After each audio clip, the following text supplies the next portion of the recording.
Hello, ladies and gentlemen, boys and girls. क्या आप जीवन में आगे बढ़ना चाहते हो और सफलता की चोटियां छूना चाहते हो तो ये चैनल आपके लिए, क्योंकि मेरा पैशन, मेरा प्रोफेशन, मेरा विजन आपके सफर में आपका हम सफर हो। इसीलिए आपको चाहिए कि मेरे वीडियोस को ध्यान से देखिए, ध्यान से सुनिए और अपने जीवन में आप भी और मैं भी इससे अप्लाई करेंगे, so that together we can make this world a better place to live। तो शुरू करता हूँ आज का ये वीडियो फाइनेंशियल फिटनेस सीरीज का पार्ट 26, और इस पार्ट 26 में आप सबका स्वागत है।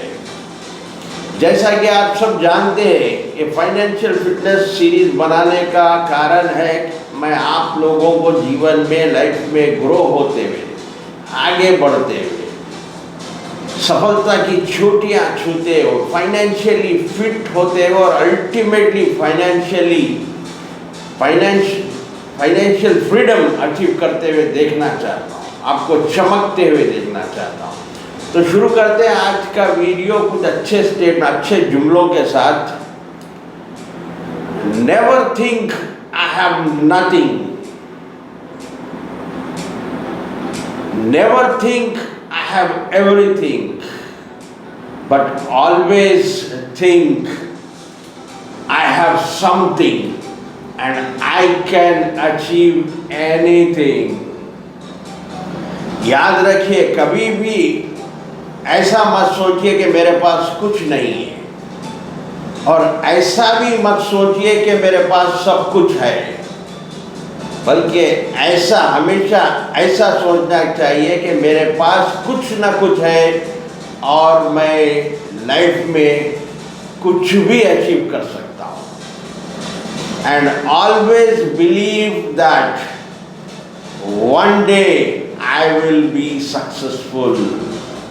हमेशा अपना एक यकीन बनाइए कि एक ना एक दिन मैं जरूर कामयाब होऊंगा, सफल होऊंगा। तो इसके साथ ही आज का वीडियो शुरू करते हैं।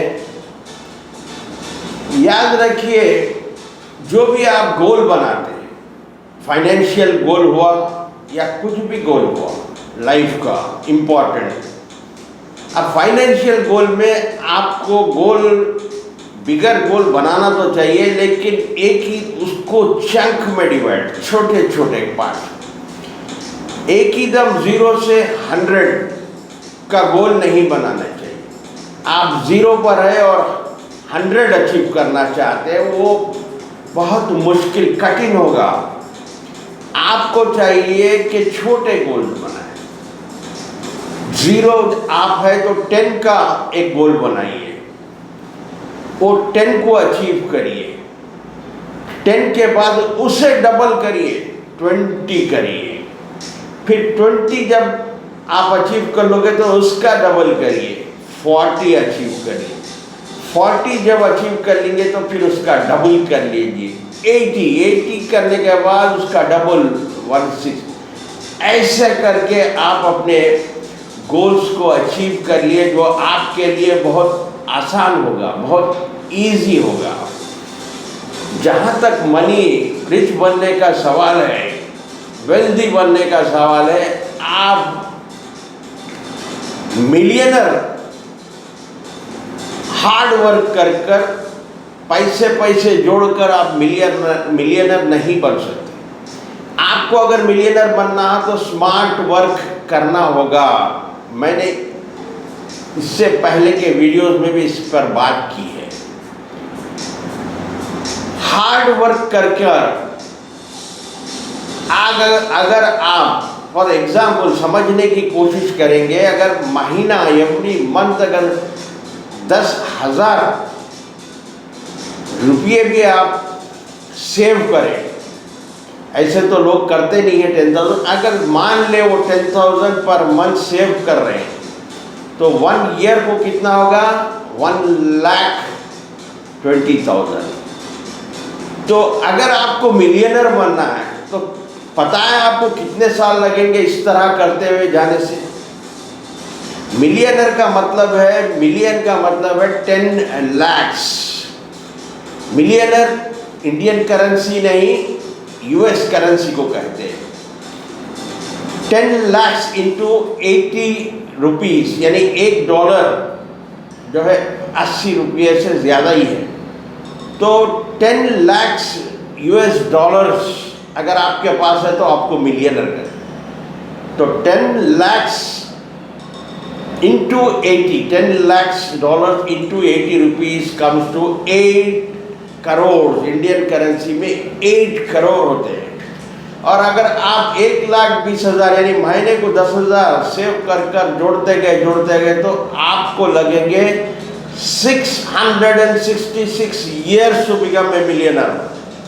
कितने साल लगेंगे? 666 और हमारा लाइफ स्पैन यहाँ का है सिर्फ 70 या 80।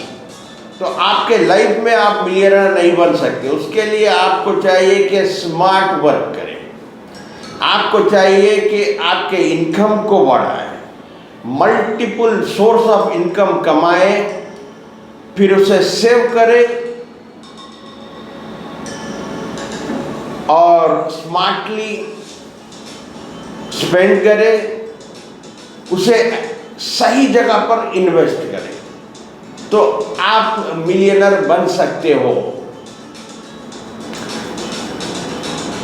और रिच लोगों, मिलियनरों की आज मैं कई चीज़ें तो शेयर कर चुका हूं कि रिच माइंडसेट और पुअर माइंडसेट में क्या फ़र्क होता है, क्या डिफरेंस होता है। आज एक पर्टिकुलर, एक स्पेसिफिक, एक रियल स्टोरी आपके साथ शेयर करने जा रहा हूं जो एक मिलियनर की है। मिलियनर नहीं, मिलियनर। 100 एकड़ लैंड का मालिक। एक बार वो उसके 20 एकड़ अच्छे स्पॉट पर लैंड थी, 20 एकड़ लैंड वो एक डेवलपर को बेचने के लिए एग्रीमेंट करता है। और एग्रीमेंट करने से पहले वो उसकी रिलायबिलिटी जानना चाहता हो, कितना, कैसे, इससे पहले कि क्या करा, पास्ट में कौन से वेंचर्स किया, कौन से प्रोजेक्ट किया। इसलिए वो अपने रियल एस्टेट एजेंट के साथ बॉम्बे जाता है। ये मिलियनर जो है रियल एस्टेट एजेंट को लेके बॉम्बे जाता है। दोनों एक बहुत बड़े होटल में ठहरते हैं, बॉम्बे के ओबराय होटल जैसे होटल, बहुत स्टार होटल में ठहरते हैं। और होता क्या है कि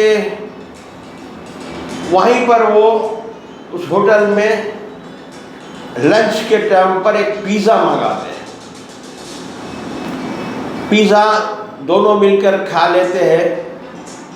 खाने के बाद बिल आता है, उसमें पिज़्ज़ा के लिए वो प्राइस कॉस्ट चार्ज करता है 1200 रुपये।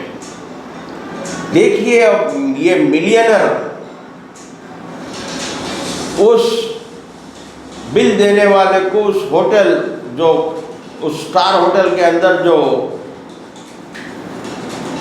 खाने के लिए एरिया होता है, वहाँ पर वो उनसे आर्ग्यूमेंट करना शुरू कर देता है कि ये एक्चुअली इसका प्राइस 200 रुपया है, 200, और आप किस बेसिस पे से 1200 चार्ज करते हैं। तो ये बंदा जो रियल एस्टेट एजेंट है वो हैरान होता, उसे ताज्जुब लगता कि इतना बिलियनर आदमी, और ये बड़ी होटल है, हो सकता होटल में ये चार्ज, स्टार होटल है इसलिए उसका चार्ज वो 1200 ले। तो यहाँ पर ये शेयर करने का मतलब ये है कि वो इतने अमीर होते हुए, इतने रिच होते हुए भी वो अननेसेसरी खर्चा, जो चीज़ कम में हो सकती है उसको ज़्यादा खर्चना नहीं चाहते। ना सिर्फ वो अपना पैसा वेस्ट नहीं होने देते, पर वो दूसरों के पैसे के बारे में भी उसी तरह ख्याल। फिर दूसरे दिन जो वो प्रोजेक्ट करने वाला जो था, जो इसका लैंड 20 एकड़ लैंड जो बाई करना चाहता था डेवलपर, वो इनको उसके पास बुलाने के लिए कार भेजता है। वो उनके प्रोजेक्ट में विजिट करने के लिए कार बुक करता है और वो BMW कार भेजता है। तो ये कहता है, अरे BMW कार की क्या ज़रूरत है, इनोवा कार इज इनफ बोलकर वो कार आने के बाद उसे कैंसिल कर कर इनोवा में बैठकर ये दोनों जाते हैं उस विजिट पे पूरा। तो यहाँ पर वो रियल इस्टेट एजेंट से पूछता है, अरे आप आए कार आने के बाद क्यों क्या? अरे वो बोलता है, ये जो BMW है इससे कम 15-20 हज़ार रुपये उसके वेस्ट जाते हैं। चाहे हम BMW में जाओ या इनोवा में जाओ, हम तो वहीं पहुँचेंगे जहाँ हमें जाना है।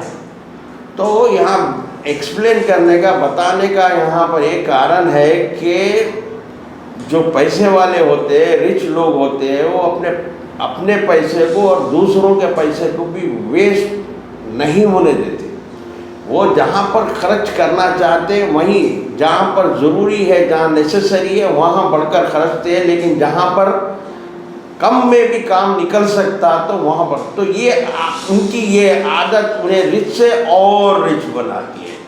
तो ऐसी चीज़ें हमें जीवन में, हमारे लाइफ में सीखना होगा कि हम भी, ताकि हम पैसे को सेव कर सकें और उसे सही जगह पर इन्वेस्ट कर सकें। और ये पूरे ट्रिप में उन्होंने, रियल इस्टेट एजेंट ने एक चीज़ देखा कि वो मिलियनर का फोकस एक ही था, उसके दिमाग में 24 घंटे यही चल रहा था कि ये 20 एकड़ बेच कर लैंड, इसको, उस पैसे को मैं कहाँ पर इन्वेस्ट करूँ, कौन सा बेटर ऑप्शन होगा, कहाँ पर इस पैसे को मैं मल्टीप्लाई कर सकता हूँ। तो ये सोच होनी चाहिए, यही फोकस होना चाहिए, क्योंकि हमारा फोकस जहाँ पर होता है वहाँ पर ही एनर्जी फ्लो होता है और वो ग्रो होता है। तो आज के लिए बस इतना ही।